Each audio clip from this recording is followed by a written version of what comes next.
Hi everyone, hope you're doing well. Welcome to my channel, Tarot by the Pines. I am your host, Jason. I saw this hashtag on Julie over at Peekaboo Rose's channel. The original creator for the hashtag is by Marlene, which of course I'll put both videos in the description box below. The hashtag Tarot to the Extreme is really fun. The origin of the hashtag came about I guess the weather cycle of how it can be hot and cold within the matter of hours. So in this hashtag, I'm pitting a tarot deck against another tarot deck and just playing against the one end of the extreme to the other. Thought this was really fun. There is 7 categories. The first category is Minimalist versus Maximalist. The Minimalist deck that I've chosen is the Way Home Tarot. I was going to go with Spacious Tarot, but the Spacious Tarot goes into another category on this hashtag, and plus I decided against Spacious Tarot because it has more detail in the imagery and there's a lot more going on versus the Way Home. Way Home Tarot, it feels to me very minimalist because it is very clean. The imagery there's not a lot going. It has a few bits here and there, but it's enough to invoke some type of meaning, and that each meaning for every person is going to be different because it has something that will, it will bring something out of you, and it just invokes the senses. So for the Maximalist deck, I have chosen the Edgar Allan Poe Tarot. This deck has a lot going for it. Not only is it a themed deck, but it's an Edgar Allan Poe deck, and the imageries correlate with an Edgar Allan Poe story. So not only does it not necessarily go with the RWS traditional artwork, but you're also going to be applying a Edgar Allan Poe story to go with it.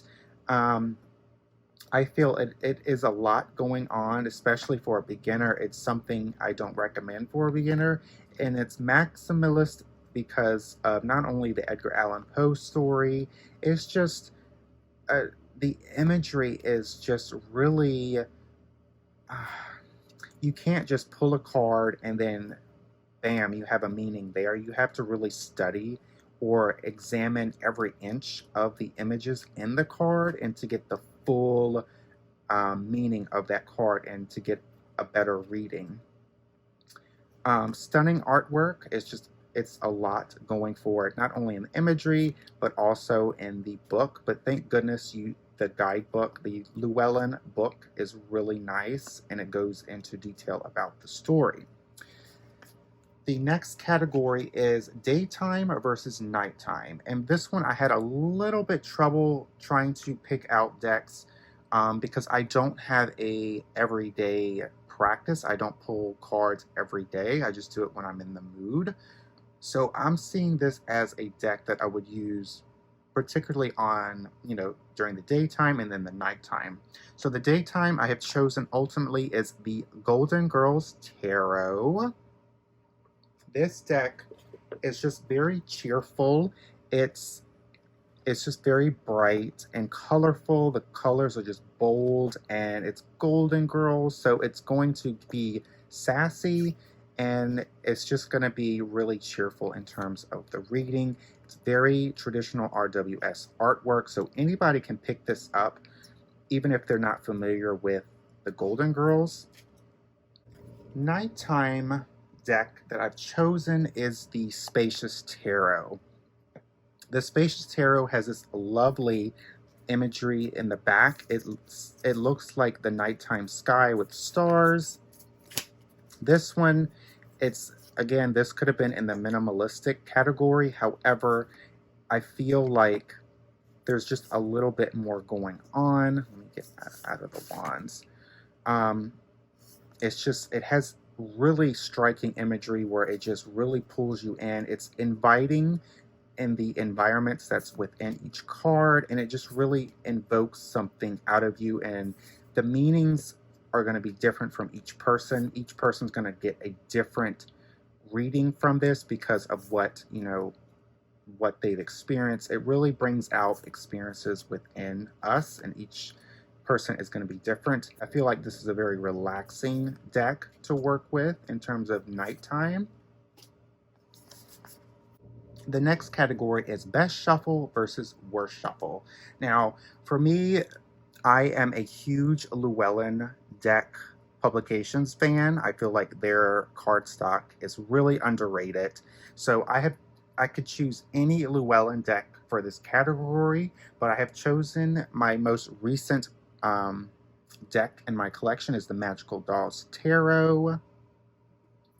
It is, I guess, a little bit glossy, matte, and it just feels really good. It's a Llewellyn deck to me. I feel like I can just pick it up and just shuffle. It just really nice in the hands and just shuffles really well. And it's a good for riffle shuffling. I am not a riffle shuffler, so I do over the hand and all this crazy type of shuffling that I'm doing. Because at night when I'm watching TV, I usually have a deck in my hand. 9 times out of 10, it is going to be a Llewellyn deck. Just to even shuffle, it's just really nice. So for the worst shuffle, I'm going to repeat myself here just a little bit. That is the Golden Girls Tarot. Unfortunately, this cardstock may not be the worst I have in my collection, but it's one of the worst that I've felt. It feels like it's kind of, it's not matte, but it feels very papery, a little bit on the cardboardy side, but it's not going to hold up. This is a novelty deck. It's just not one that I particularly like to shuffle, even though I can shuffle it decently. It's just not a decent deck to shuffle. It doesn't bring me joy just to shuffle, unfortunately. But that's okay. Love the Golden Girls anyway. The next category is confronting versus comforting. This one I had a little bit of fun with because I had a few decks that were, that could be placed in this category. But for confronting, I ultimately chose the Santa Muerte Book of the Dead Tarot. This imagery here, it's really striking in terms of like what's going on in the cards. It edges on traditional versus going its own little way. In the guidebook, thank goodness the guidebook, it really dives into confronting what's really going on in our lives. This is a deck that it's not afraid to talk about death. It's actually celebrating death, and it's facing your fears. If you have a fear of death, it's really about confronting that and just making peace with death, and that when death does come, you're okay with it. And it also talks about celebrating our loved ones that have passed on. But the artwork is just, it really took me a while to appreciate it because it is so different. It is so confronting, and I'm not all about confrontation. So this deck here I feel is perfect for confronting whatever is holding you back. Now for comforting, I'm all about the comforting. Ultimately, I have chosen the Affirmators Tarot, which is, this is a, I was about to say human, animal-based deck. It is on the larger side, unfortunately, but I still enjoy it. The colors are very bright, cheerful, and it's just really charismatic, and it has so much personality. Even if some of these bad cards, like the Five of Swords, it makes tarot accessible. It doesn't make it intimidating because the animals are so darn cute. And even though this seems more like a child's tarot deck, it really can be used by anyone, especially those who love animals. It's just a really fun deck, very enjoyable to pick up and just, pick a few cards and just read with it. It's just Again, just very charismatic, and I love that. And it's just something about it that's very comforting. Even though as I finished talking, I had the tower in my hand. Um, the next category is everyday versus every so often. Now, the everyday deck is not going to come as a shock to anyone, but I have chosen my Grand Dame, the Everyday Witch Tarot. This is a deck that I can literally use every day, and even if I don't use it often, it's when I come back to it, it feels like it's never left my side. Very easy to read, very modern, takes the RWS traditional artwork, puts a little Harry Potter fantasy twist on it. It's just very approachable, and I love that about this deck. It's one of my first tarot decks that I've ever bought in terms of like human-based decks. It's just really fun. I love how the colors are. And the imagery, and plus it is a Llewellyn deck, so obviously I'm a little biased. The guidebook is really nice. Just fantastic artwork. I'm not a big Harry Potter fan, but even though this is not Harry Potter, I call this a Harry Potter deck. It's very fantasy, very like kind of dreamlike fairy tale, like storybook. It's just really fun, and I love that. Now, for the every so often, if I am not a huge fan of the traditional RWS artwork, such as, their original Rider-Waite-Smith, even though I have the Centennial Edition. So if I want something, if I want to go back to the traditional artwork that is more modern, I feel that the every so often deck I would pull out is the This Might Hurt Tarot.